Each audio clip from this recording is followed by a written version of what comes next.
Hello, everybody. My name is Katie Perry. This is Stocktwits, and we are here with Kaan Terzioğlu, Group CEO of VEON. Super interesting company. VEON is a digital operator that provides converged connectivity and digital services to nearly 160 million customers globally. Lot to unpack today, Kaan. Welcome to the show. How are you doing today?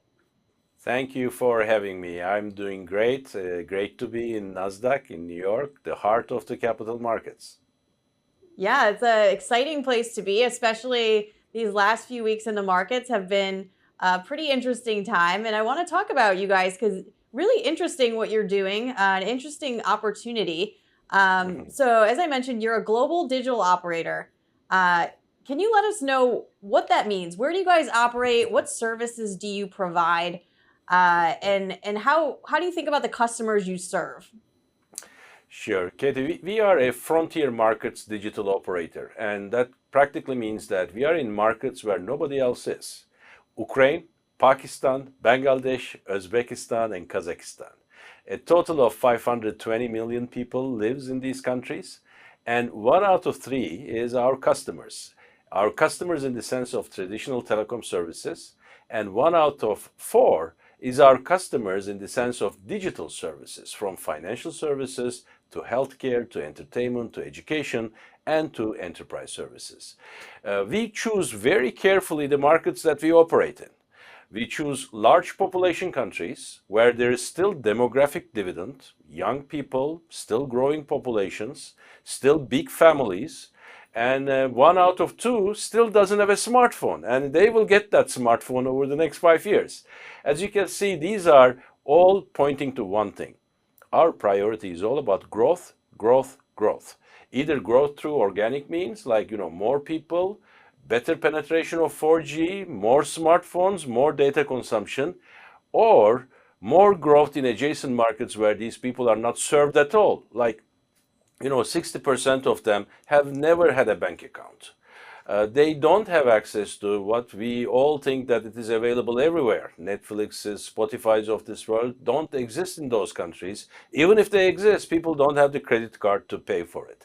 So it is our job as a digital operator to provide meaningful digital services to our customers combined with the telecommunications connectivity services. And that's exactly what we do.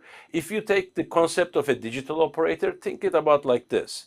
We are actually a consumer and enterprise services company with a telecom license. What telecom license allows us is to acquire customers at an affordable way, and then through our digital operator strategy, we practically offer our customers services that are meaningful in their lives, that improves the quality of life for them, that helps them to be inclusive in financial services, get the best entertainment possible, have the right healthcare services and education available to them. And that's really what a digital operator is. That's the essence of our do 1440 strategy. Do stands for the digital operator, and 1440 is the number of minutes in a day. And our strategy is to be relevant to our customers every single minute in a day. That's why we have technology capabilities to develop these digital services and, provide them the service they deserve, whether they are in Bangladesh, Pakistan, Uzbekistan, Kazakhstan, or Ukraine. It's certainly an interesting model, and I want to contextualize this for our viewers because something like this doesn't really exist in the U.S. where most of our viewers are. Would you say it's fair to say VEON sort of combines services of like a Google or a Meta with a T-Mobile Verizon? It's got the two layers. One is the services layer, and the other is the actual telco. Obviously, the underpinnings of the businesses are different, but is that an easy way for people to think about you guys? That's, I think, a very correct definition. We, of course, look into the unique characteristics of the markets, and we got inspired by this, lack of available, authentically local services. And we think that it is a space that we can fill and become basically blue chips in the countries that we operate in. And you will be, not seeing the VEON brand in the countries we are in because we like to be authentically local. We are Jazz in Pakistan. We are Banglalink in Bangladesh. We are Kyivstar in Ukraine, and we are Beeline in Uzbekistan and Kazakhstan. And when you look to our digital services, you're going to see toffees, tamashas, with all authentically local content and just for the people for Bangladesh or Pakistan. That's what makes us unique. And bringing this connectivity with the digital services is an unmatched capability that we offer. Yeah, and you touched on this a bit. Well, when you say frontier markets, you Yeah. mentioned growing populations, larger families. What are the criteria you look at when you think about where you all operate and how you differentiate there? Are there a few things you're looking at in addition to just population growth? Look, it's actually, we are very careful in selecting the markets that we operate in. We like large populations. We like markets where penetration of all sorts of services are low and where there is unmet demand from the consumer's perspective. We are also very careful in tax regulations, spectrum pricing, and our ability to have access to licenses for adjacent markets.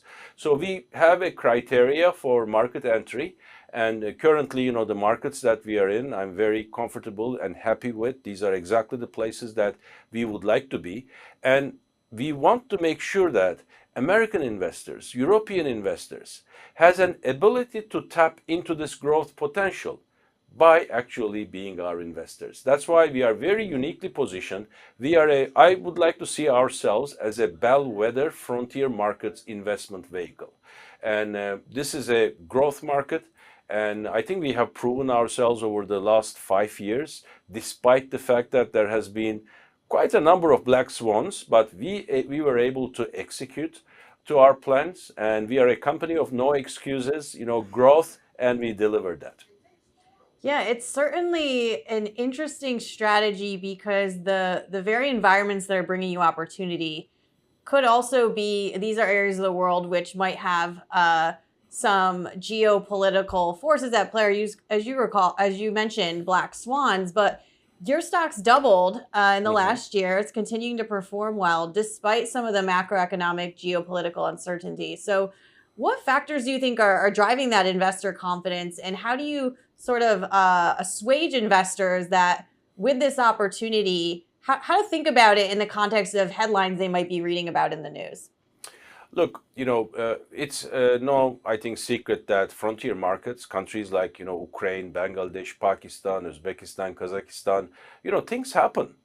But it's also important that as a company which is there authentically embedded in the market, we know how to manage these challenges. I mean, we have been in floods, we have been in COVID, we have been in wars, escalations, coup d'etats. This is what happens in the rest of the world in a very, frequent way.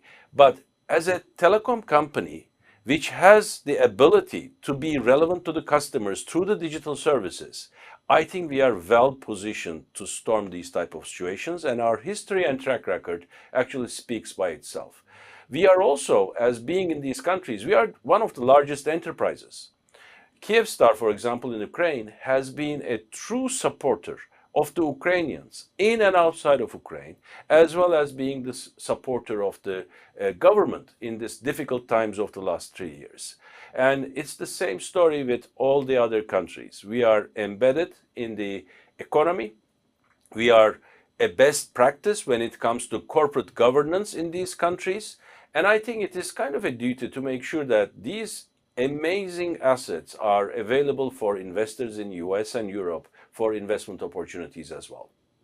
It's certainly a testament to management to be able to navigate some of these things. I think sometimes in the US, we talk about supply chain challenges or inflation, and there's a whole other level of conflict and strife that occurs around the world that it makes you think about operating a business in that environment and the level of sort of diligence and execution that would require, given the heightened stakes. So I think that's quite impressive. I want to pivot to AI. It's something a Mhm. lot of our viewers are curious about. And obviously, you guys are smack in the middle of all this, given that you're a digital operator. How is VEON evaluating adopting AI to Yeah. enhance customer experience in these markets? Obviously, you're bringing connectivity and things like fintech to places where the adoption's low, but where does AI fit in all that for you?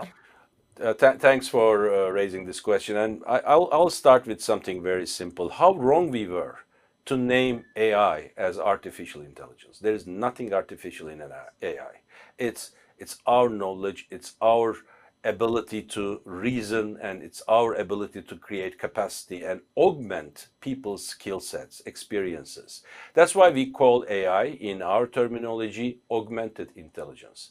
And it's all about that. How do we augment capabilities of our customers so that a doctor in Dhaka becomes the best doctor? A teacher in Islamabad becomes the best teacher. A farmer in Astana becomes the best, most effective, productive farmer. And this ability of taking these technologies, especially generative AI technologies, and investing in local large language models, and then creating agentic capabilities, like how do you augment the skill set of a nurse? How do you augment the skill set of a teacher or a parent to become a better parent? Actually, to offer the customers the ability to become better versions of themselves. I see a huge potential in this. That's why we have this Do 1440 strategy, which stands for digital services for every single minute in a day, and there are 1,440 minutes. We have a strategy for AI. AI 1440, augmented intelligence in every single minute in a day for every type of customer. If it's a small business owner, let's make him a better small business owner. If it's a public notary, let's make improvements to his productivity levels. And this is what we are working on. We are working in every country, and we are developing local language, Urdu, Bangla, Kazakh, Uzbek, Ukrainian language, large language models, and aligning those tools to the needs of our customers.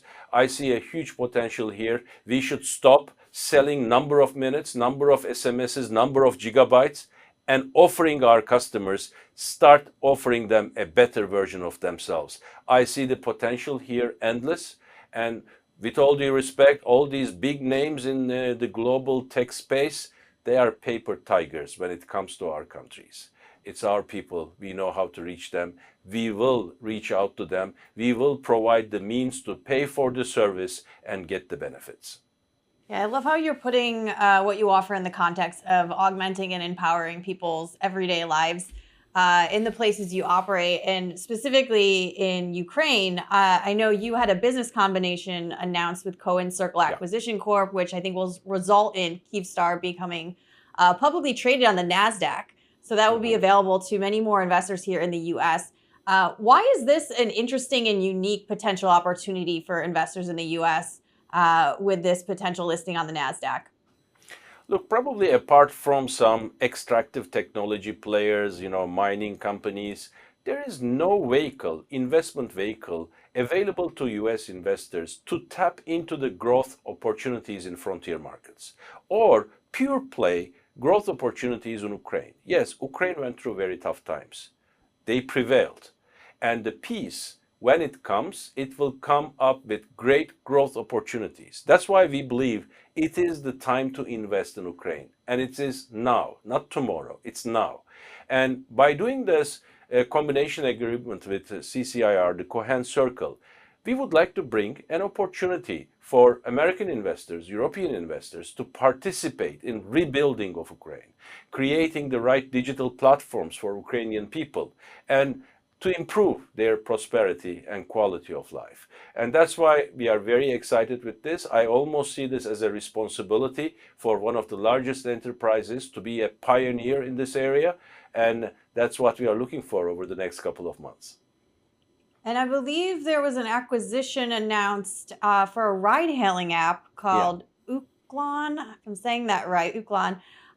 Can you talk about that? What was the strategy behind that? What is the thought process? And what are the overall growth plans for Kyivstar? Sure. Our digital operator strategy is very unique because our core is about the needs of our customers. Frequently used services are the things that you will see us investing in. Sometimes we develop those capabilities. And sometimes when the opportunities arise, we acquire those capabilities.